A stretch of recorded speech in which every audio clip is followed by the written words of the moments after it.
but perhaps both sides of this war are not ready to end it themselves. The president wants it to end, but the leaders of these two countries need it to end and want it to end, must want it to end as well. And I think the president will make some additional statements on this later.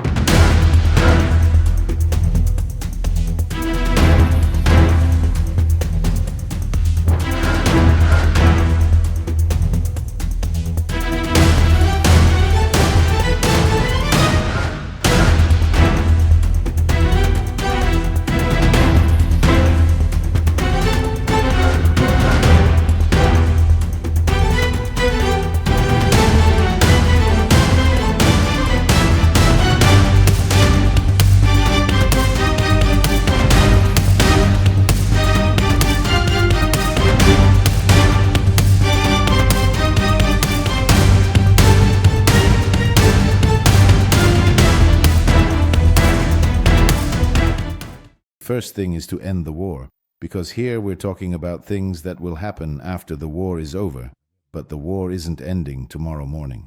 I don't want to be too pessimistic, but I don't think there can be any solutions before the end of the year. It's truly unacceptable. So we will assess, starting tomorrow, if there is the possibility to impose new sanctions on Russia. I believe we need to impose sanctions like the ones discussed tomorrow at the Council, tomorrow and the day after at the informal Council. So if anything, the discussion will begin, but no formal decisions will be made, but they need to be taken. If Russia continues like this, it's clear that there will have to be new sanctions against Russia.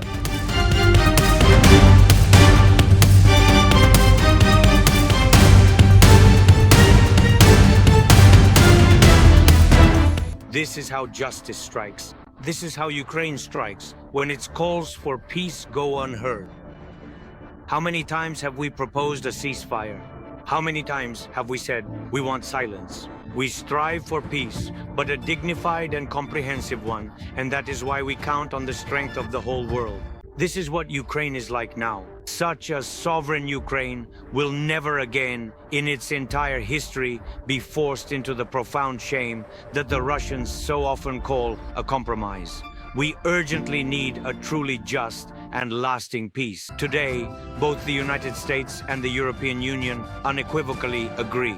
Ukraine has not yet fully won, but it is certainly not losing its ground. Ukraine has decisively won its independence. Ukraine is not a victim, it is a fighter. Ukraine does not beg, it offers alliance and partnership. The best army in Europe.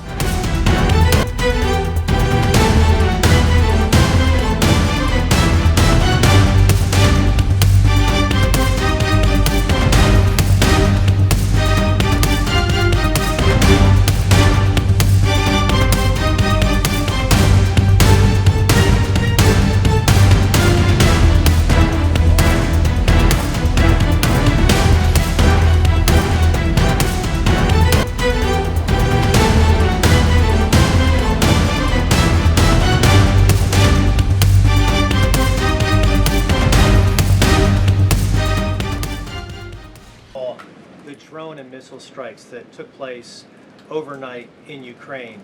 General Keith Kellogg, the president's special envoy, has described these attacks as egregious. Do you agree with that description, and do you view President Putin as an impediment to getting peace between these two countries? Well, it's not about if I agree, it's about what the president thinks, and I know what the president thinks because I talked to him about this. He was not happy about this news, but he was also not surprised. These are two countries that have been at war for a very long time. Russia launched this attack on Kyiv, and likewise, Ukraine recently dealt a blow to Russia's oil refineries. They have taken out, as a matter of fact, 20% of Russia's oil refinery capacity over the course of their attacks throughout the month of August. So the president is continuing to watch this intently, and this killing, unfortunately, will continue as long as the war continues, which is why the president wants it to end.